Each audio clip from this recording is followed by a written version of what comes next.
சுவிசேஷம் 24ஆம் அதிகாரம் 17வது வசனம். அப்பொழுது அவர் அவர்களை நோக்கி, நீங்கள் துக்க முகம் உள்ளவர்களாய் வழி நடந்து ஒருவருக்கொருவர் சொல்லிக் கொள்ளுகிற காரியங்கள் என்னவென்று கேட்டார். ஒருவருக்கொருவர் சொல்லிக் கொள்ளுகிற காரியங்கள் என்னவென்று கேட்டார். இங்கே எம்மாவு என்னும் கிராமத்துக்கு 2 சீசர்கள் அவர்கள் பயணம் செய்கிறார்கள். அவ்வாறு பயணம் செய்யும் போது அவர்கள் துக்க முகம் உள்ளவர்களாய் ஒருவருக்கொருவர் சம்பாஷித்துக் கொண்டு அவர்கள் பயணத்தை அவர்கள் அங்கே மேற்கொள்ளுகிறார்கள். அது மாத்திரமல்ல, அவ்வாறு சம்பாஷித்துக் கொண்டு போகும்போது இயேசுவும் அவர்களுடனே கூட சேர்ந்து கொண்டு அவர் போகிறார். அவ்வாறு போகும்போது இயேசு அவர்களை பார்த்து கேட்கிறார், நீங்கள் துக்க முகம் உள்ளவர்களாய் ஒருவருக்கொருவர் சொல்லிக் கொள்ளுகிற காரியங்கள் என்னவென்று கேட்கிறார். கவனிங்க, இதற்கு இந்த சீசர்கள் பதில் சொல்லுகிறார்கள்.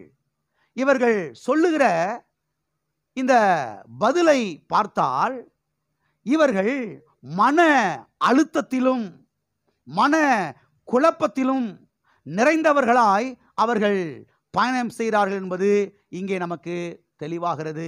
பலவிதமான கேள்விகளோடு அவர்கள் பயணம் செய்கிறார்கள். எதிர்காலம் எப்படி இருக்க போகிறது, நம்முடைய வாழ்வு எப்படி இருக்க போகிறது, நாம் என்ன செய்ய போகிறோம் என்கிற ஒரு பெரிய கேள்வியோடு அவர்கள் அந்த பயணத்திலே இருக்கிறார்கள்.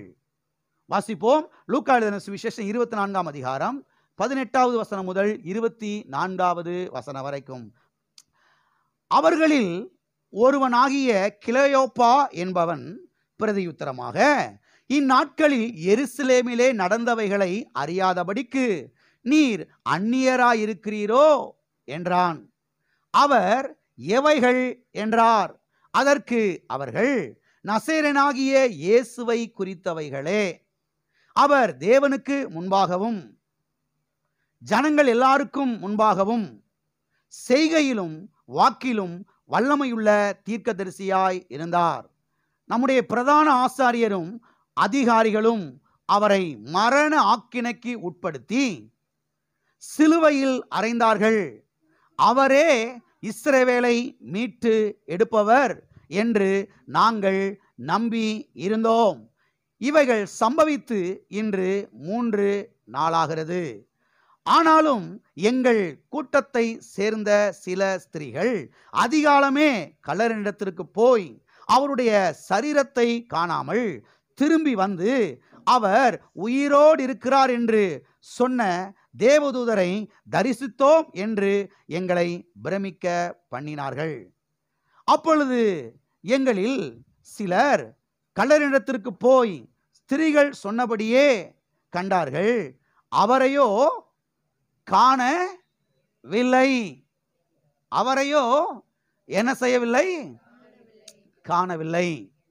இவர்கள் சொல்லுகிறதை பார்த்தால் என்ன நமக்கு தெளிவாய் விளங்குகிறது என்று சொன்னால், இந்த இடத்துல மன அழுத்தத்திலும் மன கவலையிலும் இவர்கள் நிறைந்திருந்தார்கள் என்பது நமக்கு தெளிவாய் விளங்குகிறது. பலவிதமான கேள்விகளோடு இவர்கள் இங்கே பயணம் செய்கிறார்கள். பலவிதமான கேள்விகள் இவர்களுடைய மனதை துளைத்து கொண்டிருக்கிறது. அது மாத்திரமல்ல, இப்படிப்பட்ட நிலையிலே இருக்கிற இவர்களுக்கு உயிர்த்தெழுந்த இயேசு கிறிஸ்து உதவி செய்ய அவர் விரும்பினார். ஆகையால் தான் இவர்களோடு அவர் சம்பாஷித்து கொண்டு அங்கே பயணத்தை மேற்கொள்ளுகிறார். அருமையானவர்களை கவனியுங்கள். இதை போலத்தான் கர்த்தர் நமக்கும் இன்றைக்கு உதவி செய்ய அவர் விரும்புகிறார். மன அழுத்தத்திலும் குழப்பத்திலும் இருக்கிற நமக்கு அவர் உதவி செய்ய விரும்புகிறார். விளங்காத புரியாத நம்முடைய கேள்விகளுக்கு அவர் பதில் கொடுக்க விரும்புகிறார். சத்தியங்களை நமக்கு வெளிச்சம் போட்டு காண்பிக்க அவர் விரும்புகிறார். எனவேதான் மன அழுத்தமான நேரத்திலே, எல்லாம் கவனிக்கிறீங்களா? மன அழுத்தமான நேரத்திலே, குழப்பமான நேரத்திலே நம்மை இயேசுவுக்கு அர்ப்பணிக்க வேண்டும். அர்ப்பணிக்கும் போது சத்தியத்தினாலே எல்லா குழப்பத்தையும் அவர் நீக்குவார். அது மாத்திரமல்ல, குழப்பத்தின் நேரத்திலே பாருங்க, நம்மை அவருடைய வார்த்தைக்கு அர்ப்பணிக்க வேண்டியது அவசியமாயிருக்கிறது. குழப்பத்தின் நேரத்திலே பல கேள்விகள் நம்முடைய மனதில் எழும்பி நம்முடைய மனது கரைந்து போகிற அந்த நேரத்திலே நம்ம இயேசுவுக்கு அர்ப்பணித்து அவருடைய வார்த்தைக்கு அர்ப்பணித்து அங்கேயும் இங்கேயும் ஓடி திரியாமல் தேவ பிரசன்னத்திலே அமர வேண்டியது அவசியமாயிருக்கிறது. அருமையான தேவனுடைய பிள்ளைகளை கவனியுங்கள். சில சமயங்களில் சில பிரச்சனைகளை சந்திக்கிறோம், சில போராட்டங்களை சந்திக்கிறோம், சில காரியங்கள் அழ மோதுது. சில சமயங்களில் அதிகமான பண தேவை நமக்கு தேவைப்படுகிறது. சில சமயங்களில் வியாதி தாக்குது. சில சமயங்களில் மற்ற காரியங்கள் நடக்குது. அப்படியே அழ மோதும் பொழுது நம்முடைய மனது பல திசைகளுக்கு என்ன செய்ய ஆரம்பிக்கிறது? அப்படியே பறந்து செல்ல ஆரம்பிக்கிறது. இதுக்கு என்ன பண்ண போகிறோம், இதுக்கு என்ன பண்ண போகிறோம், அதுக்கு என்ன பண்ண போகிறோம், இதை எப்படி சமாளிக்க போகிறோம், இதை எப்படி சமாளிக்க போகிறோம், இதை எப்படி ஃபேஸ் பண்ண போகிறோம், இதை எப்படி ஜெயிக்க போகிறோம், இதை எப்படி கடந்து செல்ல போகிறோம், இதை எப்படி முன்னேறி செல்ல போகிறோம். நம்முடைய வாழ்க்கை ஒருவேளை இதோட முடிஞ்சிருமோ? Dead end. நம்முடைய வாழ்க்கை இதோட ஸ்டாப் ஆயிருமோ? இதுக்கு மேலே நம்ம என்ன பண்ண போகிறோம் சொல்லி மனது அப்படியே அலைப்பாய ஆரம்பிக்கிறது, மனது அப்படியே குழம்ப ஆரம்பிக்கிறது. இந்த 2 சீசர்களும் அவ்விதமாய் பயணம் செய்கிறார்கள். இயேசு நம்மோடு கூட இருந்தார், அவர் வழிநடத்தி சென்றார். இப்ப நம்முடைய பிரதான ஆசாரியர்களும் மூப்பர்களும் எல்லாரும் சேர்ந்து அவரை மரண ஆக்கினுக்குள்ளா தீர்த்து அவரை சிலுவையில அரைஞ்சிட்டாங்க. இயேசு செத்து போயிட்டாரு, மரிச்சு போயிட்டாரு. இனி நம்முடைய எதிர்காலம் எப்படி இருக்க போகுது, நம்ம எப்படி வாழ போகிறோம், எப்படி ஜெயிக்க போகிறோம், எப்படி முன்னேற போகிறோம் என்று பாருங்க, பலவிதமான கேள்விகள் அவருடைய மனதை துளைத்து கொண்டு அப்படியே மனக்கலக்கத்துல அவர்கள் பயணம் செய்து கொண்டிருக்கிறார்கள். இப்படிப்பட்ட வேளையிலே உயிர்த்தெழுந்த இயேசு இவர்களை சந்திக்கிறார். உயிர்த்தெழுந்த இயேசு இவர்களோடு பாருங்க இவர்களை சந்தித்து இவர்களோடு பயணம் செய்கிறார். அருமையான தேவனுடைய பிள்ளைகளை கவனியுங்கள். இவர்களுடைய எல்லா கேள்விகளுக்கும் இயேசு கிறிஸ்து அன்றைக்கு விடையளித்தார். இவருடைய எல்லா கேள்விகளுக்கும் இயேசு கிறிஸ்து அன்றைக்கு பதில் கொடுத்தார். சத்திய வேதம் என்பது கிறிஸ்தவருடைய மத புஸ்தகம் கிடையாது. இந்த உலகத்தில் இருக்கக்கூடிய எல்லா கேள்விகளுக்கு பதில் சொல்லக்கூடிய புஸ்தகம். இந்த புஸ்தகம் கிறிஸ்தவருடைய மத புஸ்தகம் கிடையாது. எல்லா மனிதர்களுக்கும் அவருடைய கேள்விகளுக்கு பதில் சொல்லுகிற புஸ்தகம் என்பதை நீங்கள் புரிந்து கொள்ளுங்கள். இயேசு கிறிஸ்து இந்த 2 சீசர்களுக்கும் பதில் சொல்லுகிறார். இதை நீங்க வீட்டில் போய் வாசித்து பார்த்தீங்கன்னா உங்களுக்கு புரியும். எல்லா மனக்கலக்கங்கள் நீங்கினது, எல்லா குழப்பங்கள் நீங்கினது, எல்லா சந்தேகங்கள் நீங்கினது. அன்றைக்கு சந்தோஷத்தினாலே மகிழ்ச்சியினாலே நிரப்பப்பட்டார்கள். மகிழ்ச்சியோடு அன்றைக்கு அவர்கள் பயணத்தை மேற்கொண்டார்கள். ஆகவே இங்க இருக்கிற தேவனுடைய பிள்ளைகளுக்கு நான் சொல்லுகிறேன், சில சமயங்களில் உங்களுடைய மனதை பலவிதமான காரியங்கள் குத்தி கொடைய ஆரம்பிக்கிறது. பலவிதமான கேள்விகள் மனதில் எழும்ப ஆரம்பிக்கிறது.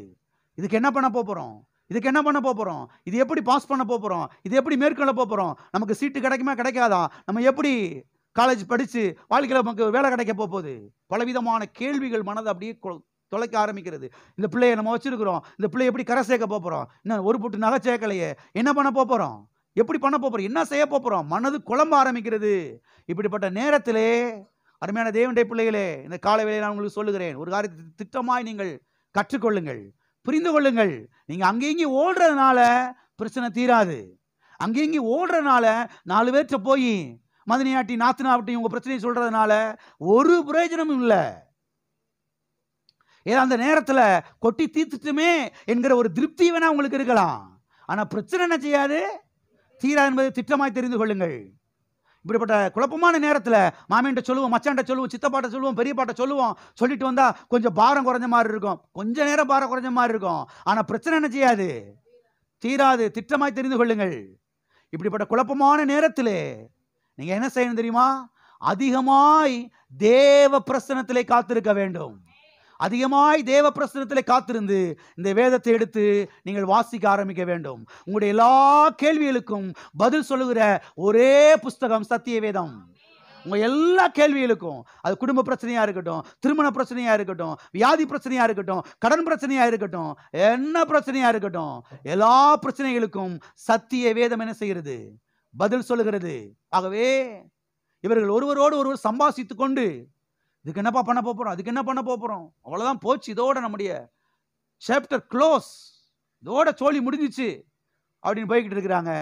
இயேசு கிறிஸ்து வந்து கிராஸ் ஆகுறாரு. வந்து அவங்களுடைய எல்லா கேள்விகளுக்கு அன்றைக்கு பதில் கொடுத்தார்.